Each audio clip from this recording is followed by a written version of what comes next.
시청자 여러분 안녕하십니까. 이명수 변호사님의 정상회담 코너입니다. 항상 2부는 역사적인 사안을 또 주요한 문화, 책 이런 부분들을 소개하는 역사적 인물 등을 소개하는 그런 코너인데요. 네. 이번 주에는 그 더골 네. 장군을 지금 소개한다고요. 네. 예. 두 가지 점에서 좀 말씀을 드리고 싶습니다. 예. 이제 이제 황교안 대표가 현재 이게 이 방송이 나갈 때까지 이제 단식하시려는지 모르겠지만 어찌 됐건 저도 개인적으로 어쨌든 투쟁하시는 것 자체만으로는 제가 지지를 하고요. 다만 이제 황교안 대표 말고는 누가 있냐 보수에 이런 얘기를 많이들 얘기를 하시는데 과연 인물이란 것이 어떻게 나오고 어떻게 성장하는지 이게 드골 장군을 통해서 저희가 한번 생각해봤으면 좋겠고요. 두 번째는 이제 한일 관계와 못지않은 정말 프랑스와 독일은 정말 수백 년에 걸쳐서 전쟁도 했었고 그 엄청난 서로 피해를 주고받았던 그런 사이인데 그 불독 화해를 이루었던 드골의 입장이 무엇인지 한번 저희가 좀 같이 얘기하는 시간이 되었으면 합니다.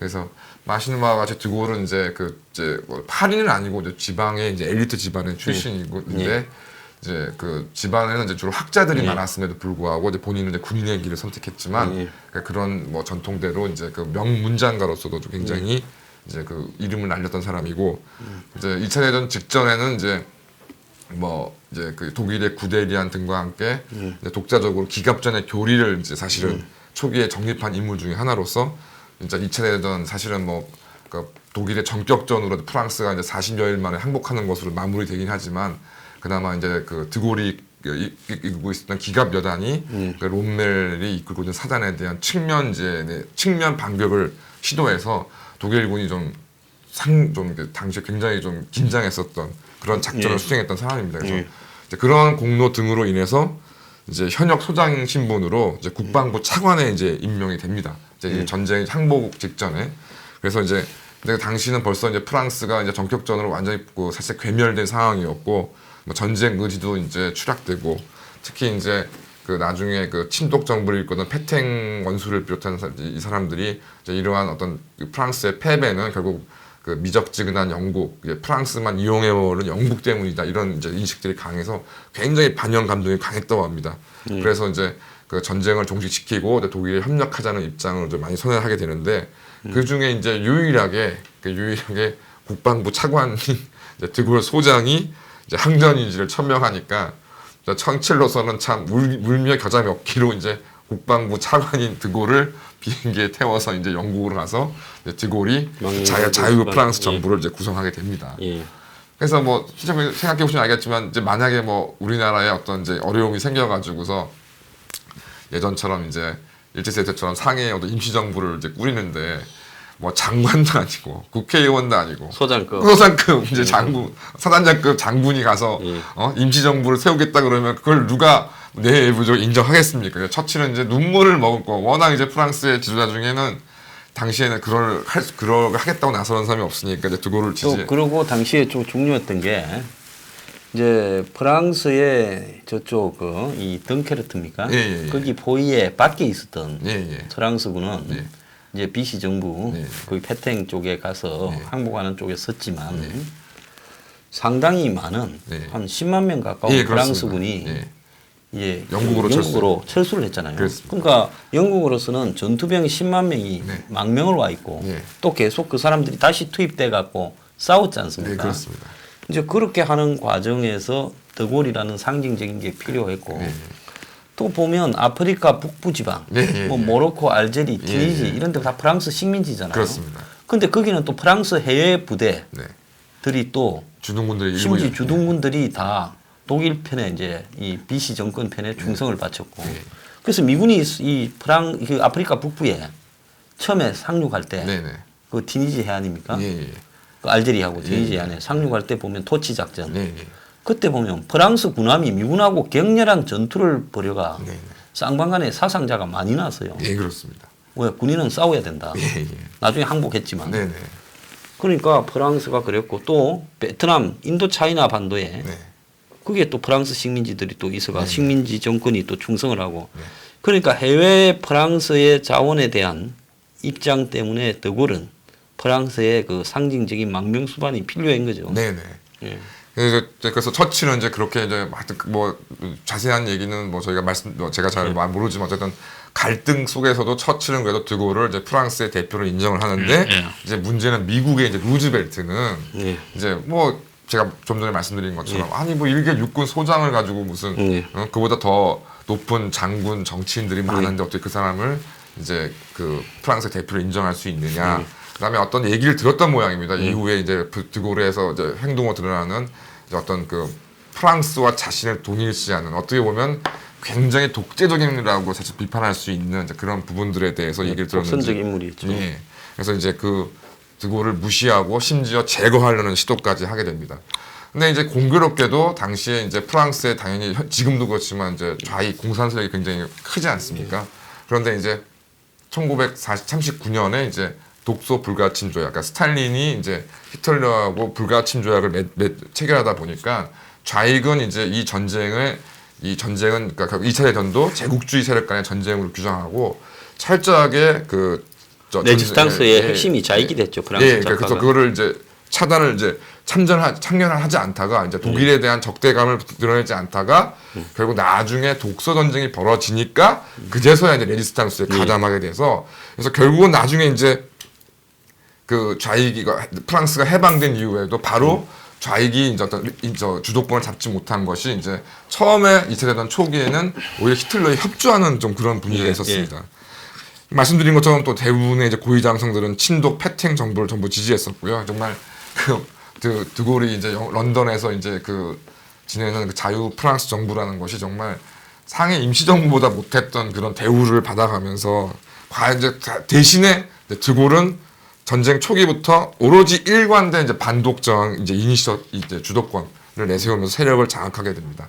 그래서 결국은 이제 그런 투쟁으로 결국 이제 그 노르망디 상륙 작전 이후에 프랑스 해방 작전에서 어떤 그 자유 프랑스군을 지도하게 되고 가장 인상적이었던 장면이 이제 파리 해방 때 제일 먼저 들어가야 되겠다고 굉장히 싸워서 싸움이 많이 됐지 않습니까? 그래서 이제 르클레르 장군을 앞세운 이제 자유 프랑스군이 파리를 해방시키는데 이제 문제는 당연히 파리라는 시가 워낙 물론 이제 그 독일 주둔군 사령관이 이제 파리를 무방비 도시로 선언을 했지만 그러니까 일부 지역에서는 계속적인 이제 전투들이 막 벌어지고 있는 그게 이제 영화 파리는 불타고 있는가라는 영화가 있습니다. 그 아주 그 당시에 히틀러가 파리를 다 태워버리라 지시를 했는데 파리의 그 사령관 주둔군 사령관이 히틀러의 명령을 안 들었죠. 그렇습니다. 그래서 이제 그 영화에 보면 파리 곳곳에서 독일군이 주둔해 있고 레지스탕스리 독일군을 습격하고 전투가 계속 벌어지는 그런 장면이 이 지금 프랑스 해방군이 들어올 때까지 진행되고 있었죠. 그렇습니다. 그래서 뭐 이제 파리 여행 가보시면 알겠지만 그래서 이제 드골 장군이 이제 파리에 입성을 해가지고 이제 개선문 쪽을 향해서 이제 샹젤리제 광장을 쭉 행진을 하고 있는데 이제 그런 상황에서도 계속 총탄을 날아들고 당연히 이제 일순 이제 아수라장이 되는 거죠. 근데 키가 190 넘는 그 드골 장군은 그 총탄 빗발치는 총탄에서도 꿋꿋하게 그냥 행진을 하는 그 모습으로 이제 정말 이제 파리 시민을 포함한 프랑스 국민의 이제 민심을 잡게 됩니다. 그래서 이제 해방 후에 임시정부를 이제 끌고 나갔는데 결국은 좌우파의 협공을 받다 보니 이제 정치가로서는 사실 이제 익숙치 않았던 독선적이고 또 뭐 고집이 대단하고 성격도 그렇고 해가지고 좌우에서 다 배제가 됐죠. 그렇습니다. 그래서 뭐 거듭 말씀드리지만 뭐 육군 소속에 불과했으니까요. 그러니까 그래서 1946년에 이제 정권을 내던지고 은퇴를 하게 됩니다.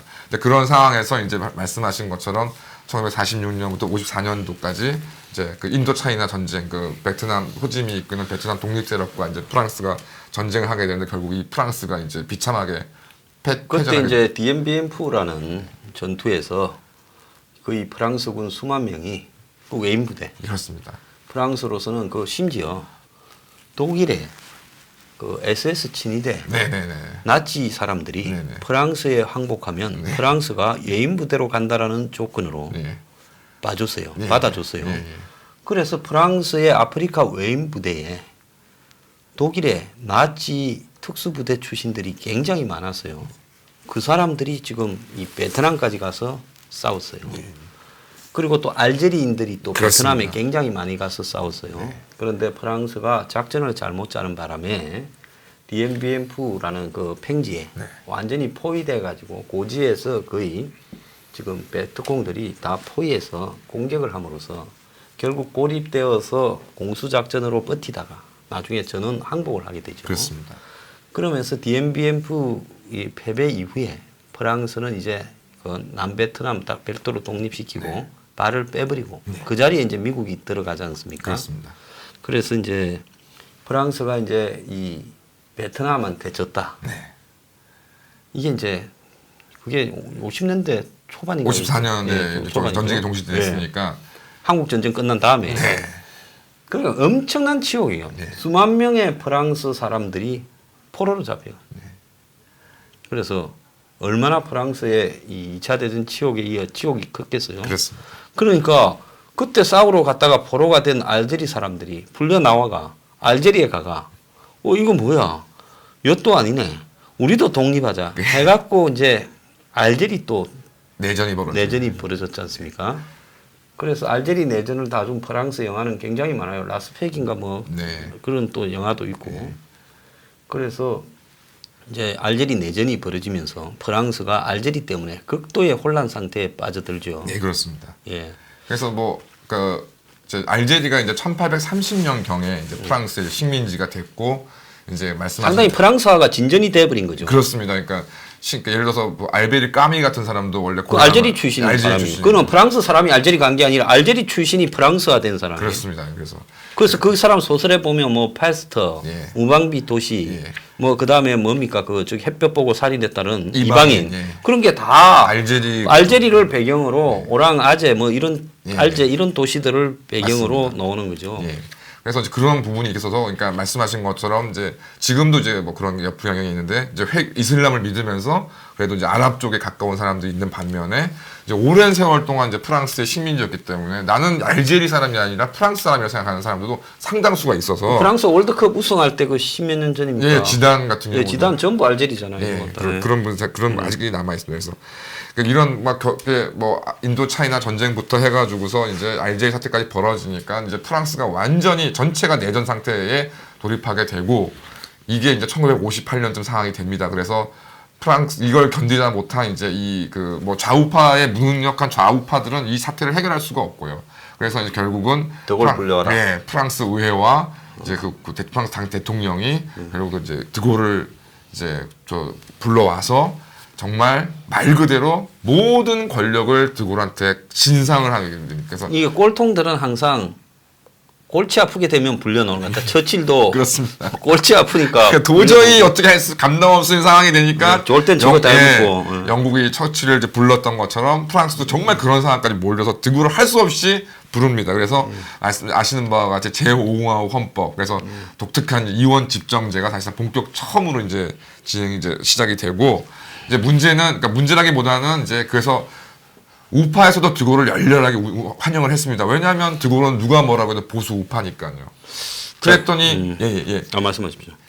그래서 이제 불렀더니 이 드골이라는 사람이 있는데 뭐 제가 뒤에도 말씀드리겠지만 굉장히 그러니까 독선적이고 독재적이긴 하지만 냉철한 현실주의자였거든요. 그래서 알제리 사태를 보아하니 이거를 식민지나 어떤 프랑스의 어떤 영토로 영입해서는 답이 없다고 생각하고 그래서 알제리의 독립을 승인하는 쪽으로 진행하게 됩니다. 그때 보면 이 프랑스의 외부 주둔군 쪽에서는 드골의 이 알제리 독립 승인에 대해서 프랑스 군부에 그렇습니다. 특히 외국 주둔군부에서는 굉장히 반대하고 알제리 쪽에서는 이 총사령관 등이 그렇습니다. 반발했죠. 그렇습니다. 드골의 이 독립 승인을 우리는 인정 못한다. 그래서 이제 쿠데타 같은 거를 일으키면서 드골을 실제로 암살을 하려고 시도를 하기도 했죠. 그렇습니다. 그게 이제 프레드릭 포사 있습니까? 그 추리 소설가. 네네. 그 사람이 그 자카를 날이라고 그 영화도 그거 만들어졌잖아요. 그래서 이제 이 드골을 암살하려고도 시도도 했고 그런 일은 있죠. 그래서 이제 어쨌든 이제 알제리 문제를 어쨌든 드골식을 해결했고요.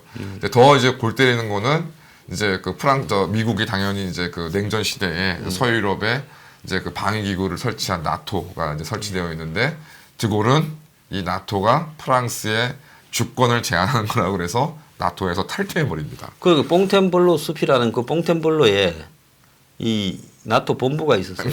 그러니까 드골이 그 나토 본부는 프랑스에서 나가라고 그래버리죠. 예. 미국 당시 이제 냉전이 격화되는 시기였기 때문에 뭐 미국으로서는 이건 진짜 이가 뿌득뿌득 갈리는 거죠. 그리고 이제 더 열받는 게 또 있죠. 네. 그다음에 이제 당연히 이제 당시 이제 드골이 집권하기 전까지는 핵무기는 이제 소련, 이제 영국, 미국 이렇게만 가지고 있었는데 이제 드골이 비밀리에 핵무기 개발을 지시해서 결국 프랑스가 핵을 확보하게 됩니다. 그때 이제 드골이 독자적으로 군사력을 확충한다고 해서 프랑스의 항공 우주 핵 분야를 그 연구소를 다 통합해서 만들고 해서 국가 주도로 프랑스가 항공 우주 산업, 핵 산업 등을 굉장히 발달시켰죠. 그렇습니다. 그다음에 이제 잠수함, 핵 잠수함까지. 그래서 프랑스가 이제 그때 발달된 기술이 오늘날까지도 뭐 에어버스 같은 뭐 전투기 사업, 전투기 사업이나 이런 거를 좀 뭐 위성 사업도 지금 이제 프랑스가 사실 유럽에선 주도하고 있는 그 근본이 이제 드골 집권 시기에 있던 거죠. 그래서 거기다가 당시 이제 월남전에서 수렁에 빠져 있는 미국을 상대로 굉장히 월남전을 반대하는 여론을 또 주도했었고 이제 이렇게 되다 보니까 이제 하여튼 미국으로부터는 긴장 관계, 그다음에 소련과는 이제 여러 가지 또 협력적인 모습을 보여서 미국의 반대까지 실시됩니다. 이러한 상황에서 그러니까 결국은 또 드골이 했던 중요한 대외 정책 중에 하나가 이제 독일과의 화해가 있습니다. 그래서 당연히 이제 뭐 전범국으로 이제 낙인이 찍혀 있던 서독, 당시 통일 전이기 때문에 서독인데 서독 같은 경우에 외교적으로 굉장히 고립된 상황이었고 특히 이제 뭐 전승국들과는 뭐 주종 관계에 되어 있는 상황에서 결국 이제 이제 드골이 그 당시 독일 아데나우어 수상과 함께 이제 독불 화해를 이제 진행하게 되고 이게 이런 화해의 성립을 통해서 유럽 공동체가 출범하게 되면서 현재 이제 유럽 연합의 어떤 기틀이 다 이때 만들어지는데 처음에는 또 그걸 반대했어요. 유럽 연합을 그렇습니다. 이시 가입을. 그렇습니다. 그러면서 이제 정치적으로는 거의 비동명, 그렇습니다. 민족 자결 뭐 이런 데로 가서 제3세계 60년대 70년대 휩쓸던 또 그런 모양새로 갔어요. 반미, 반영. 네, 그렇습니다. 반미, 반영 뭐 이런 부분으로 가서 결국 이제 중립해가지고 중립 외교식으로 해서 소련과 말씀드린 것처럼 이제 이런 독일과의 협력을 또 강화하면서 이렇게 확보된 이제 외교력 가지고서 결국 소련과의 화해를 집중적으로 하면서 드골식의 데탕트가 사실 데탕트라는 말이 이제 드골에 의해서 처음에 이제 시작되는 거죠. 자, 여기서 이제 드골주의라는 부분이 아직도 이념으로 남아 있습니다. 그래서 이제 프랑스 같은 경우에는 그 자크 시라크, 카를로 브루니 남편이라고 불러야 돼. 이제 전 대통령이 했던 프랑스 공화당. 그 전에 이제 공화국 연합이라 불렀죠. 그리고 이제 거기에 그 지스카르, 데스테니도 있었고. 이런 사람들이 쭉 있었던 프랑스의 대표적 우파 정당이었죠. 그러다가 이제 그게 지난번에 이 마크롱 때문에 몰락하고 마크롱은 또 대중운동연합이라고 또 비슷한 걸 만들었죠. 그런데 이 자크 시라크의 공화국연합은 신자유주의와 세계화를 추진한단 말이에요. 마크롱도 또 그렇잖아요. 네, 그렇습니다. 그러니까 이제 프랑스의 골수 드골주의자는 이것들은 가짜다라고 할까. 일부는 르펜 극우 정당 쪽으로 가고 또 일부는 극자로 가고. 그러니까 드골주의의 실체가 무엇이냐를 보수 진보의 이념으로 봤을 때는 사회적 보수주의, 그러니까 소셜 컨저버티즘 이게 말이 되느냐. 그러니까 국가가 주도하는 뭐 이 경제, 국가가 주도하는 이 핵, 국가가 주도하는 뭐 우주산업 뭐 이런 면에서 드골의 국가주의라는 거는 확실히 있었잖아요. 그렇습니다. 또 한편으로 보면 이게 파시즘하고도 또 비스무리하기도 하고 또 한편으로 보면 이념적으로는 또 미국하고 영국하고 반대하면서 러시아 사이에 당시 소련 사이에 중간쯤이 있었고 그렇습니다.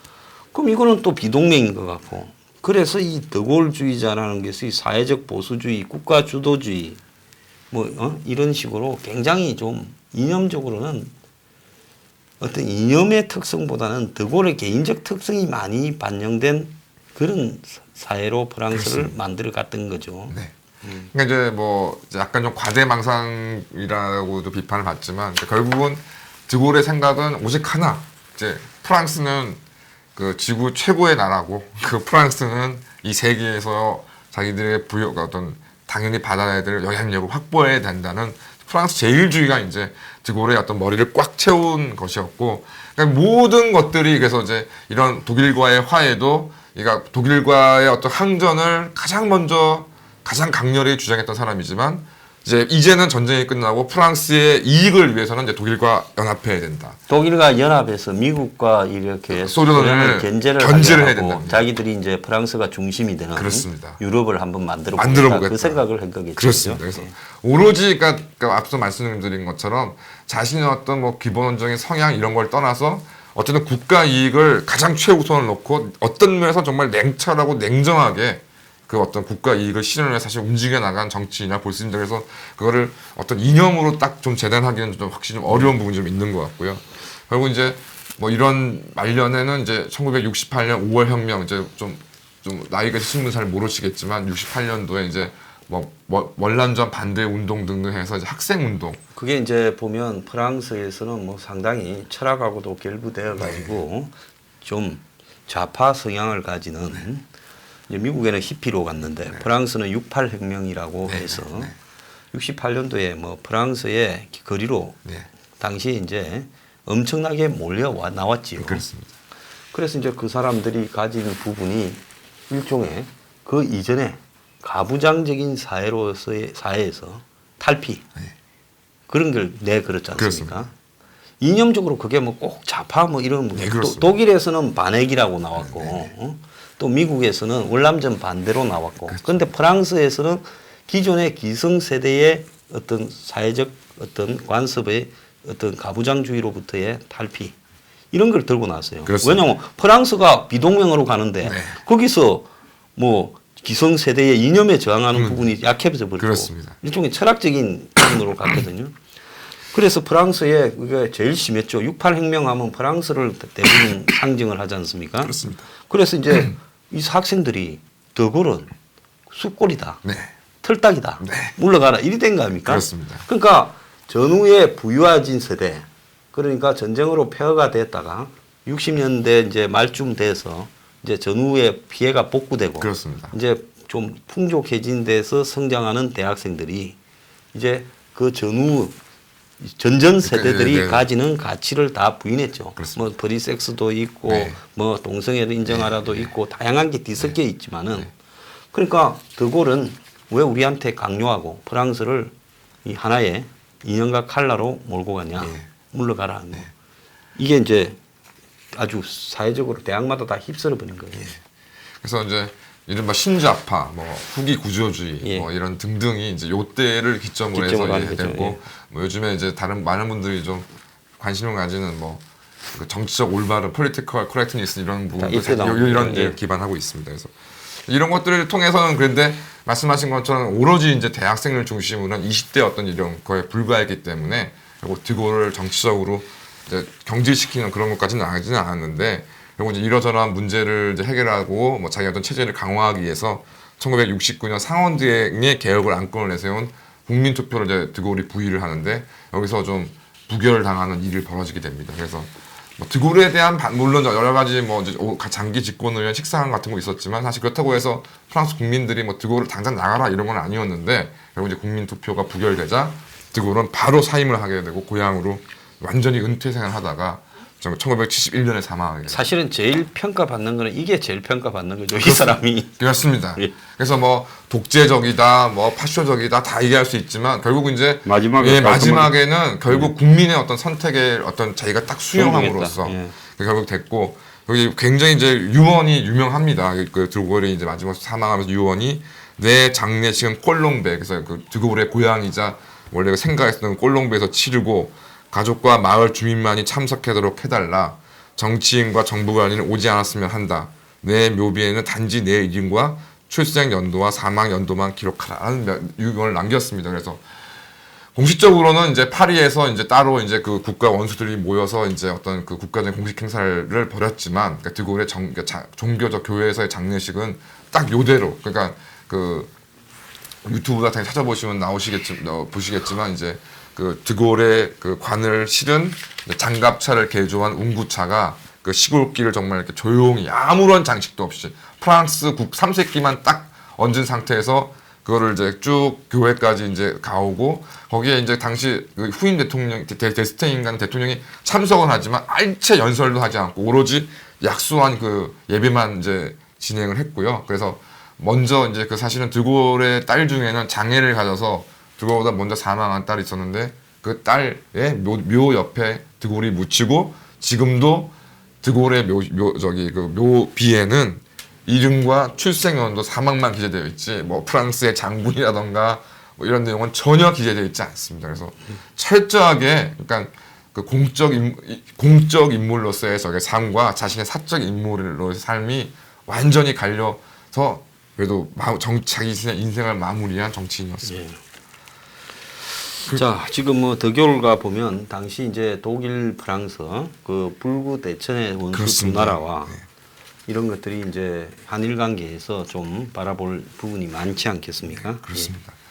그러니까 뭐 많은 분들이 이제 뭐 독일과 이제 일본을 비교하면서 독일은 뭐 사과를 완벽하게 하고 뭐 배상도 하고 뭐 이렇게 얘기를 하시지만 사실 그 부분도 사실은 이제 그 60년대 후반에 집권한 빌리 브란트 수상 때부터 사실은 그게 뭔가 좀 본격화된 것이지.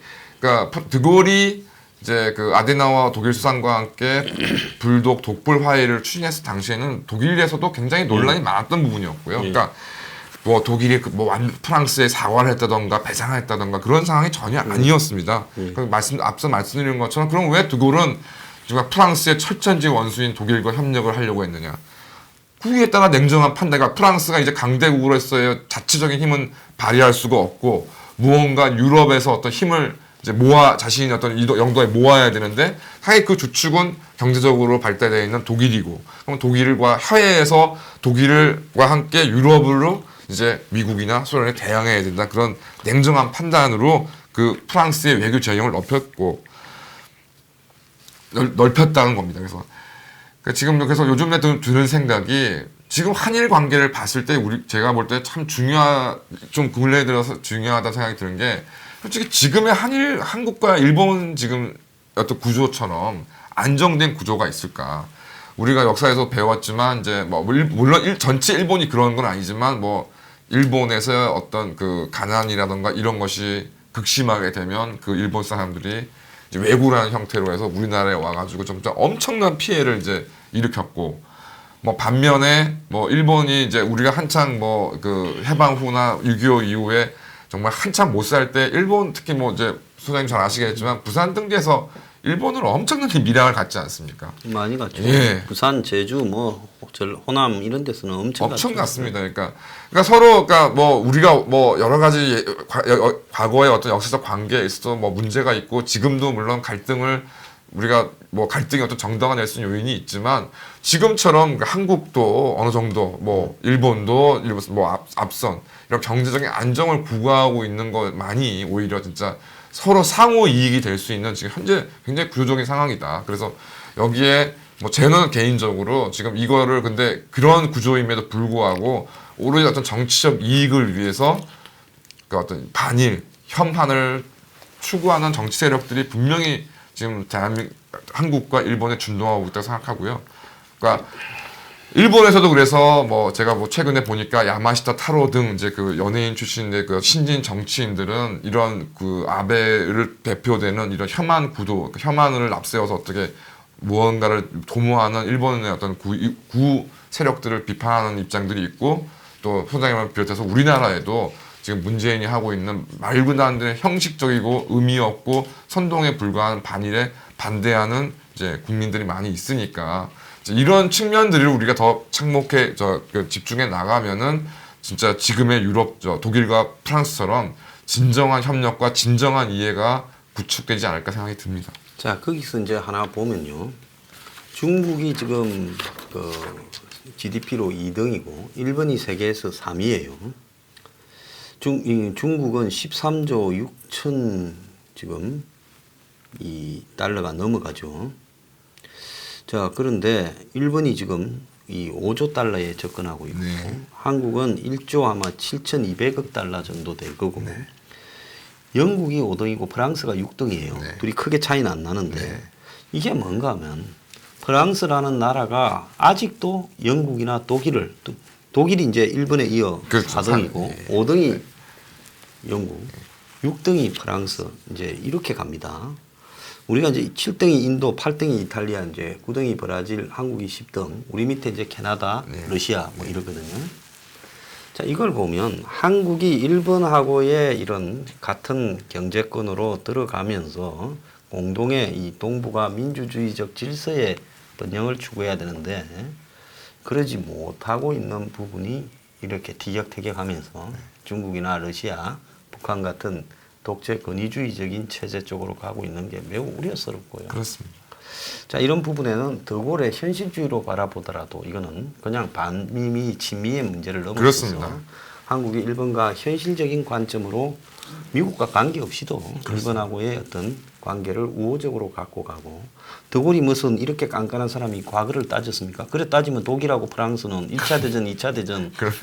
뭐 그 이전에 보불 전쟁, 나폴레옹 전쟁 불가능하죠. 그렇습니다. 예, 그런데 이런 부분들을 너무나 좀 도외시하고 있다 이런 부분을 봅니다. 자, 오늘날도 프랑스에는 더골주의의 유산이 남아가지고요. 이 지금 마크롱까지도 영향을 미치고 있고, 그다음에 이제 그리고 이제 아직까지도 또 더골주의가 무엇이냐라고 했을 때 명확하게 말을 할 수 있는 부분이 없어요. 그렇습니다. 프랑스의 68 혁명이 무엇이냐면 그것도 명확하게 그렇습니다. 그래서 포스트 모더니즘이다 했는데 그럼 포스트 모더니즘이 또 뭐냐고 하면 철학자들 말고 복잡한 대중이 그 포스트 모더니즘에 의한 구조주의 학파의 일종의 이론에 영향을 받은 젊은이들의 해방 운동이다. 그게 또 뭐냐? 그러니까 이게 참 어렵습니다. 그래서 더골이 뭐였느냐는 것은 이념보다는 그 사람이 가진 어떤 정치적 철학 또 어떤 개성 이런 걸로 파악해야 되지 않나 이렇게 봐요. 그러니까 그렇고요. 그러니까 앞서 처음도 말씀드렸지만 하여튼 그 드골이 프랑스의 어떤 지도자로 성장할 때 가장 중요한 요소는 그러니까 전쟁이라는 그 극심한 위기 상황에서 독일에 대해 누가 가장 비타협적으로 가장 앞장서서 싸웠느냐는 것이었고 그래서 그 많은 뭐 그 군에서도 그 사람 못지 않은 경력이나 그 계급들이 있었는데 다 물리칠 수 있었고 특히 프랑스 국민들이 그 부분에 딱 정확하게 집중을 하면서 드골을 지도자로 만들었습니다. 그래서 뭐 보수에 뭐 누구 말고 누가 있냐 이런 걸 얘기할 게 아니라 하여튼 뭐 처음에 말씀드렸지만 황교안 대표가 뭐 저는 뭐 찬성하는 뭐 어쨌든 앞장서서 싸우고 있고 뭐 그렇게 싸워서 성과를 내고 뭐 어떤 결기를 보이는 지도자를 저희가 옹립하면 되는 것이지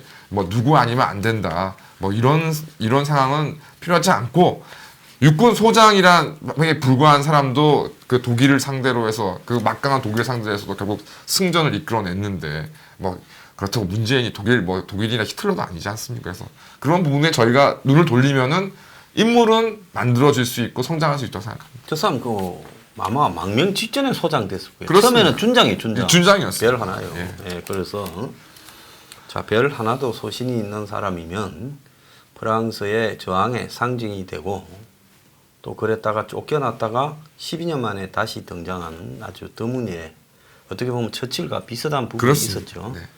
자, 오늘 더골을 통해서 오늘날 한미일 관계에서 우리가 뭘 느껴야 되나 이런 부분에 대해 좀 토론을 해봤습니다. 감사합니다. 감사합니다.